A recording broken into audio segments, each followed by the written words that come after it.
Kejaksaan Agung mengajukan banding terhadap terdakwa Ferdy Sambo CS. Upaya ini dilakukan agar jaksa penuntut umum tidak kehilangan hak banding.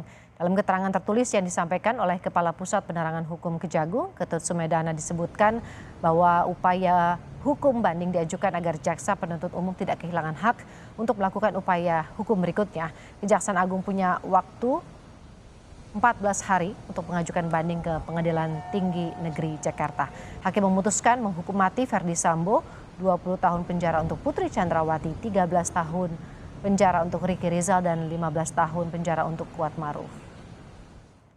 Yang juga menjadi sorotan lainnya yang saat ini dinanti adalah rencana dari sidang etik dari Richard Eliezer untuk menentukan nasib dari karir Eliezer.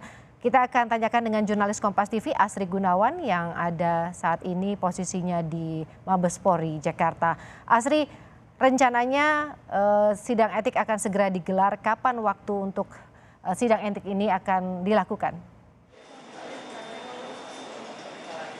Iya, Waro, terkait dengan sidang etik untuk Eliezer memang sudah dijadwalkan oleh Propam Polri, kemudian juga sudah dibentuk tim ataupun juga komisi sidang etiknya. Namun terkait dengan kapan, waktu pastinya, harinya kapan, ini memang belum dirilis secara resmi oleh Polri karena masih juga melengkapi beberapa berkas dan juga nantinya akan disampaikan kepada publik begitu apabila sudah ada tanggal tetapnya kapan waktu diselenggarakannya sidang etik profesi untuk Richard Eliezer.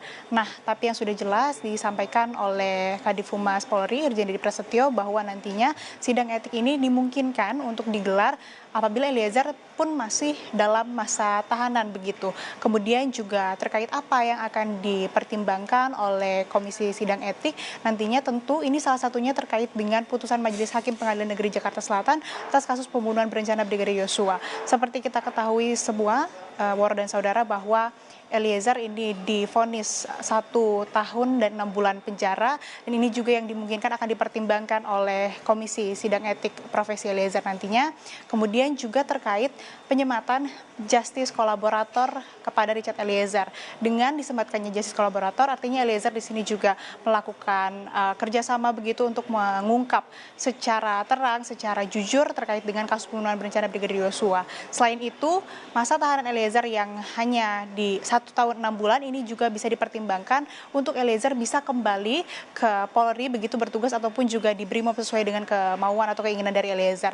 Nah, yang hari ini juga tadi sudah ada perwakilan dari Tampak atau tim advokat penegak hukum dan keadilan yang mendatangi Propam Polri untuk melakukan permohonan pencabutan atas laporan pelanggaran etik Eliezer, karena sebelumnya dari Tampak ini melakukan pelaporan begitu terkait dengan pelanggaran etik Eliezer.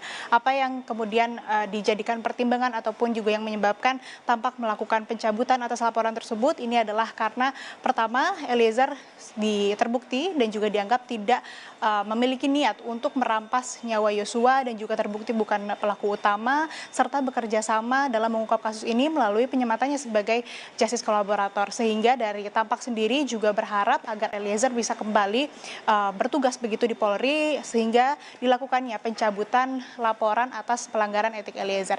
Kita masih menunggu, Waro dan saudara, bagaimana dan kapan akan diselenggarakannya sidang etik profesi bagi Richard Eliezer.